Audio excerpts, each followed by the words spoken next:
New Jersey's next governor, Phil Murphy.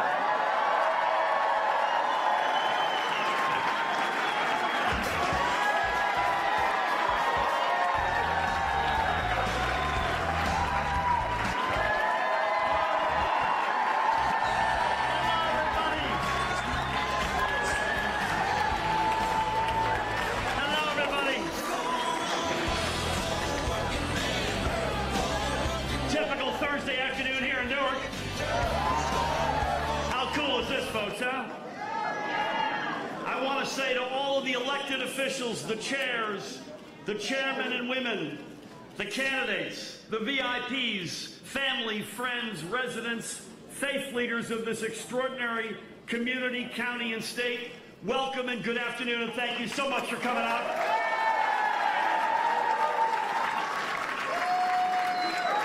Particular shout out or two. Number one, as my late mother would say, you're known by the company you keep. Look at the company I'm keeping on these signs. Sheila Oliver's in the house. The next Lieutenant Governor. And I'm incredibly honored to have with me my wife of 23 years, Tammy Murphy, with with 3 of our 4 kids, Josh, Sam, and Emma are here. Charlie sends his best wishes. Hello, Josh. We have 19 days to go, right? And we can take nothing for granted. My opponent and Governor Christie, first they left the middle class behind. Then they left the dreams of those who aspire to be in the middle class behind. And now they've left the truth behind.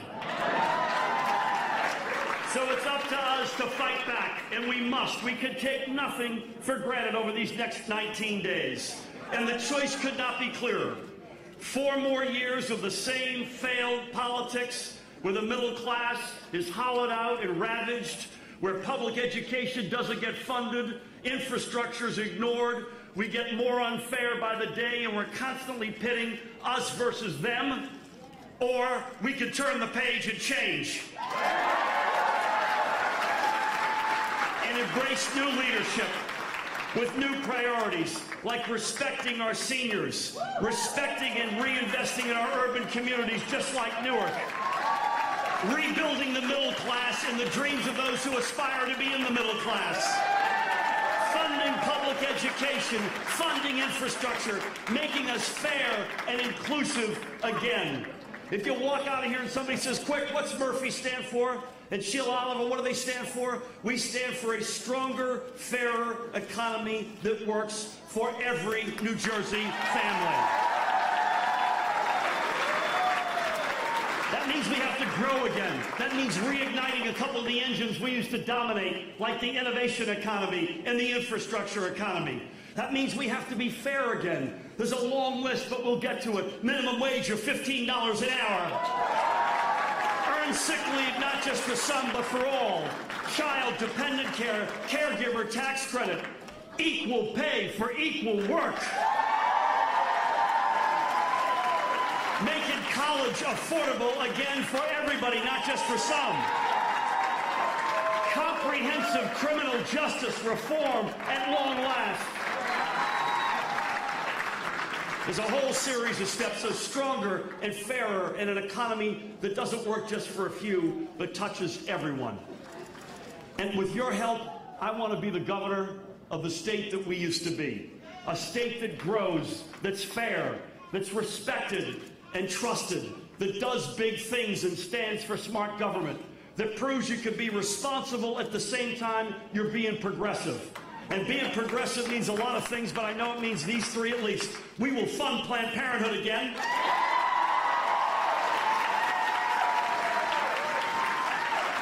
We will sign the sensible gun safety laws to community state. And we will do something about climate change. You have my word.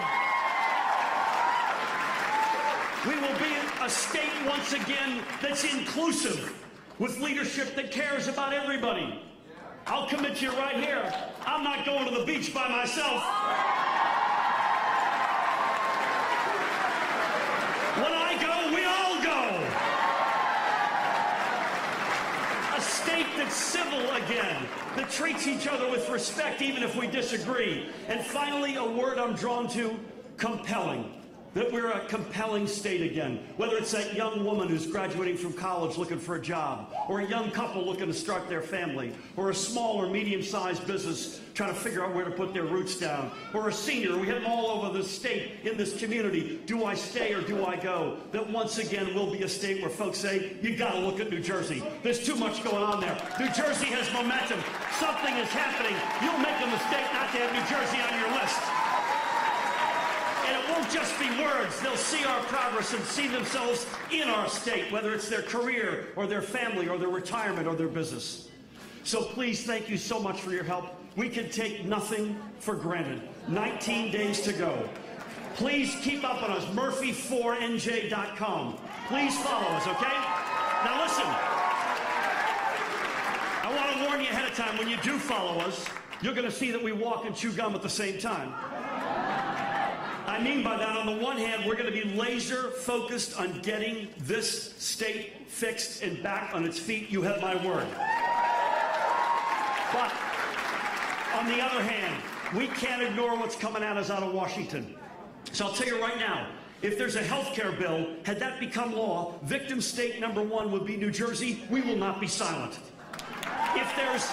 If there's a tax bill, which is being baked right now, and victim state number one will be New Jersey, we will not be silent.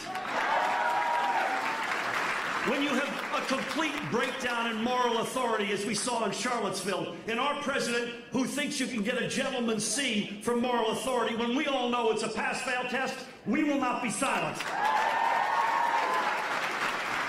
When dreamers, and we've got 22,000 in this state, they're every bit as American as our 4 kids, are being shown the door, we will not be silent. And when you have the tragedy that we had in Las Vegas, and on the other side we hear now is not the time, my answer, who said it was time for 58 innocent people to lose their lives? Now is exactly the time to talk about gun safety. So you may conclude, as we have, that governors will have never mattered more, both in the day in and day out governing, as well as we're going to need a governor with a steel backbone who stands up to this president and says, with all due respect, Mr. President, you will not do that in the great state of New Jersey.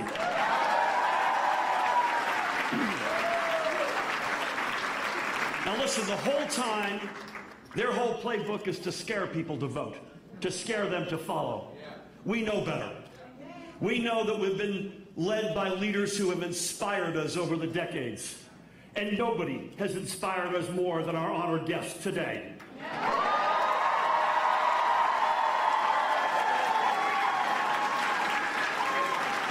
He said, yes, we can, and thanks to his leadership, we did. And boy, do we miss you, Mr. President. He changed this country in so many ways, so much for the good, whether it's health care, education, the environment, reinvesting and rebuilding our middle class, keeping us safe and secure again. He's always had our backs, and New Jersey will always have his back.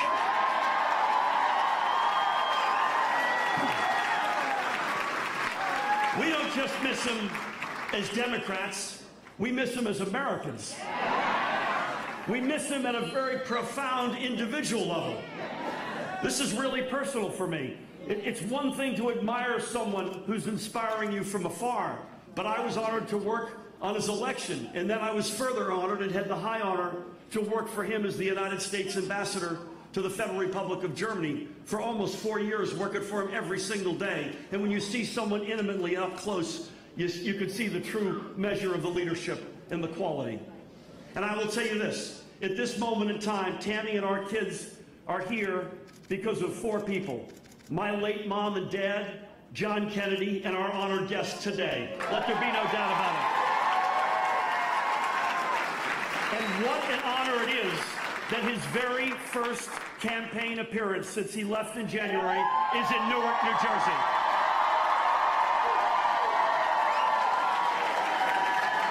You know, when you're a U.S. ambassador and you walk into a room of Americans, they stand up. They don't stand up for you. but they stand up because an ambassador is the personal representative of the President of the United States of America. There are no representatives here today. We have the man himself. Everybody up for the 44th President of the United States of America, Barack Obama.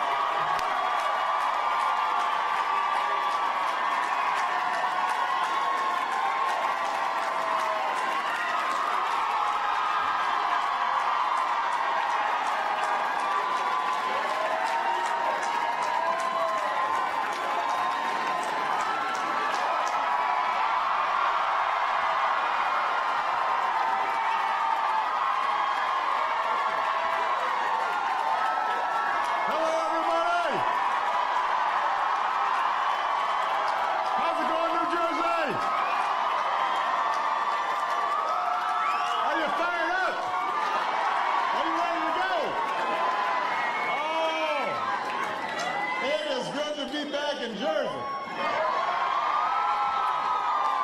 It's good to be back in Newark. It is good to see all of you. I got a bunch of old friends here. I don't mean you look old. I'm saying we've known each other.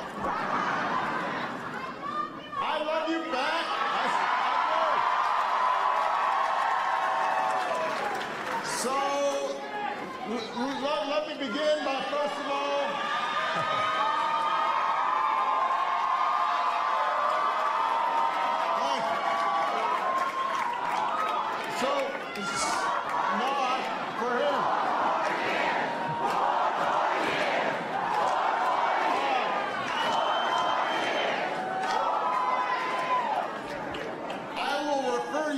Both to the Constitution as well as to Michelle Obama to explain why that will not happen. But we got 4 more years coming up right here in New Jersey.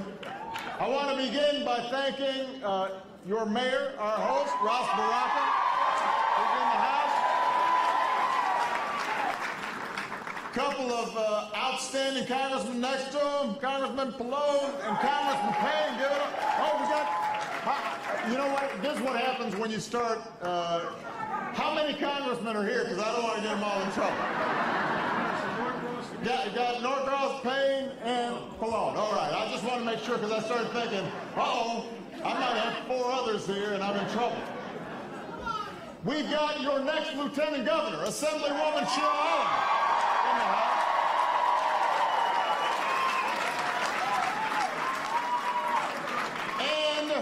We have the next governor of the great state of New Jersey, Phil Murphy.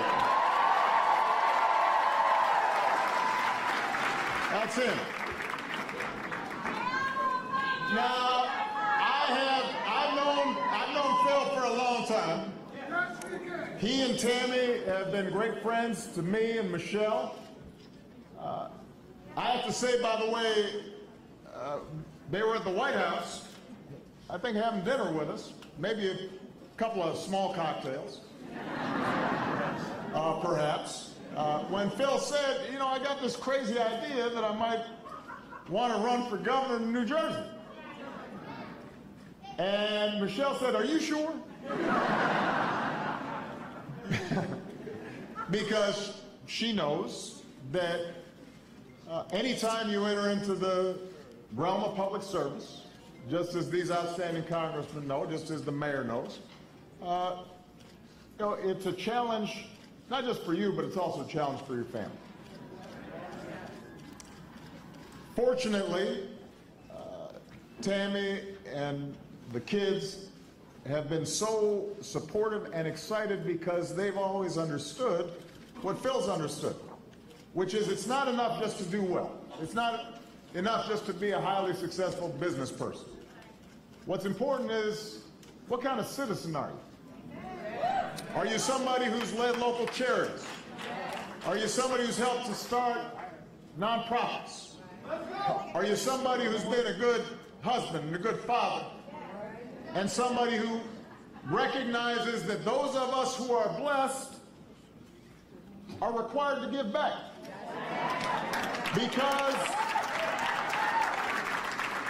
Because Phil's worked hard, just like I've worked hard, just like the other public officials here work hard, but what we also know is that we're here because somebody else helped to put us here.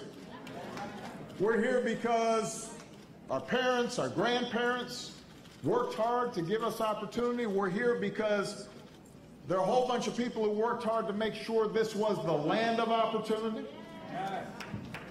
There were people who marched and people who organized. The United States and Germany, that was a big deal. And not only did he do such a good job that we were able to work with Chancellor Merkel and others to help put the world economy back on track. But he became such a big celebrity that when I went over there, everybody's all like, yeah, we love Phil Murphy. He was on TV all the time. He was, going from town to town. It was a big deal being the ambassador from the United States. But part of what that tells you is that the world, what are our priorities? What are our values? What do we want to teach our kids? What message do we want to send to them?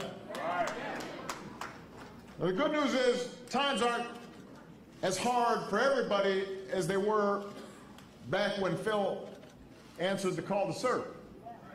We took the unemployment rate from a high of 10% and we got it below 5%. We created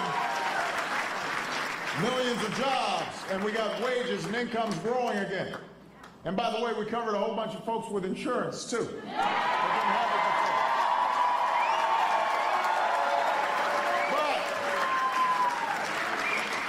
But we all know that we're still falling short of what we could be. We've still got work to do. We know we've got more work to do to create a stronger, fair economy for every family.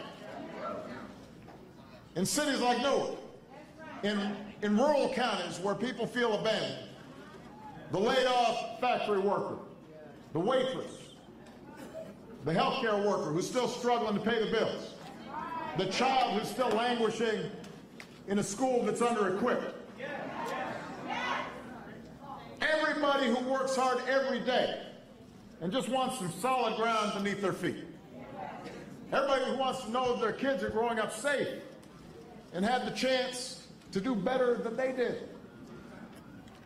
Everybody who wants to feel as if the game's not fixed and that if you work hard in this country, no matter what you look like, no matter where you come from, no matter the color of your skin, no matter what your faith is, that you've got a chance for the piece of the American dream. And in that debate, there's only one candidate who's actually going to have your back for governor and one who's going to have your back as lieutenant governor. Only one candidate who can bring the change that New Jersey desperately needs, and that is Phil Murphy. Because Phil has spent his life creating jobs and growing opportunity. He knows what it means to serve. And he wants to put that experience and that vision and that leadership to work serving all the people in New Jersey with good jobs that pay good wages and equal pay for equal work and health care that's protected from political gamesmanship. He wants to create a growing, thriving middle class where it's easier to connect to new jobs and growing industries, to buy a home, to put some money away, to retire. He wants to make sure that young people here in Newark feel a renewed sense of hope.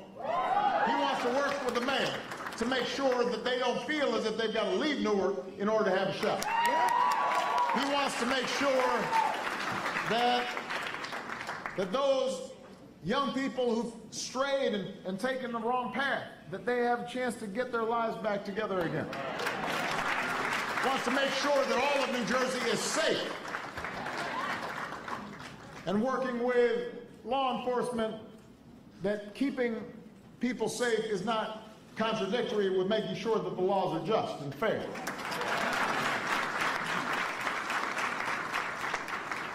So we've done a lot of work. We've made it easier for people to get a higher education. We've made America more respected around the world. We've given people health care These are not abstractions. These are things that have happened. We know we can do them when people work together. But what we can't have is the same old politics of division that we have seen so many times before, that dates back centuries. Some of the politics we see now, we thought we put that to bed. I mean, that's folks looking 50 years back. It's the 21st century, not the 19th century. Come on. Phil understands that New Jersey wants to move forward. It doesn't want to go backwards. It wants to work together. It doesn't want to work apart. These are the things that can happen when we work hard. But, and here's the thing. None of this happens unless people get involved, unless people get engaged, unless people vote. Phil can't do this alone. Sheila can't do this alone. They've got to have you.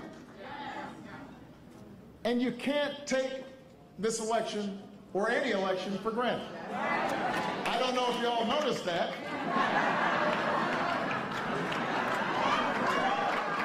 But you can't take any election for granted. You've got to run through the tape. It's just like sports. A few days ago, Yankees were down 2-0.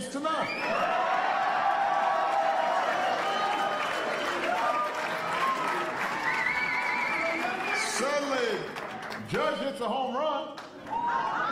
That's a big boy, too. Next thing you know, Yankees are up again. 1-3 straight. Anything can happen. That's what Yogi Berra said. It ain't over till it's over. So this, I don't care what polls say. I don't care what the pundits say. What matters is what's happening in communities and what's happening in neighborhoods and what's happening in your block and what's happening in your township. Elections matter. Every vote counts. So I am grateful for everything that all of you have already done to get out the vote for Phil and for Sheila. That's the work of active citizenship. I've said this before, the most important office in democracy is not the office of president or the office of governor or lieutenant governor or congressman or mayor. The most important office is the office of citizen. All of us have a responsibility to make our democracy work. That's where the rubber hits the road. Nothing frustrates me more when I hear folks complaining, and then you talk to them, did you vote? No.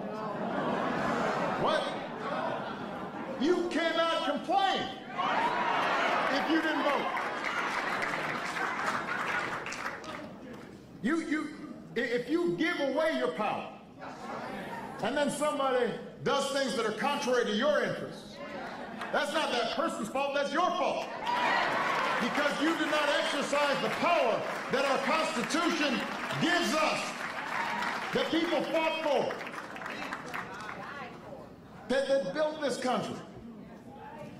So the issue here is not what somebody else does. This is entirely under your control. Not just the people in this room, everybody who's watching. If you don't like how things are going, you gotta vote. If you don't like how things have been governed, you've got to vote. And not just vote yourself, you got to get your friends. You got to get your neighbors. You got to get Cousin Pookie. You got to get, you got to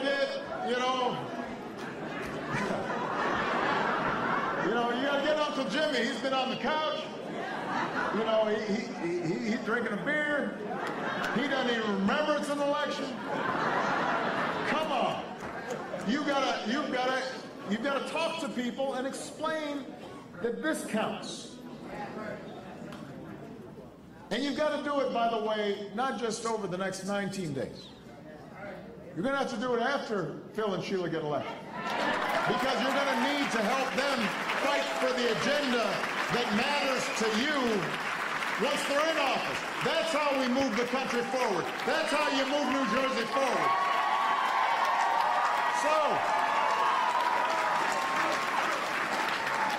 if you know people who haven't got involved, send them to murphyfornj.com. That's four. That's the number 4. Not F-O-R. That's 4. They can register to vote right there if they already have not. Ask them, will you join us? Will you sign up for a volunteership? Will you knock on some doors? Will you make some phone calls? Will you tell your friends and your neighbors what's at stake? You've got to get everybody out to vote on November 7th. And when you do, if you play your part, not only will you make Phil Murphy the next governor of New Jersey, not only will you make Sheila Oliver the next lieutenant governor of New Jersey, not only will you move New Jersey forward, but you're going to send a message to the country, and you will send a message to the world that we are rejecting a politics of division. We are rejecting a politics of fear. That we are embracing a politics that says everybody counts. A politics that says everybody deserves a chance. A politics that says everybody has dignity and worth. A politics of hope. That's what you're fighting for. Go out there and get to work and bring this home. Thank you, everybody. God bless.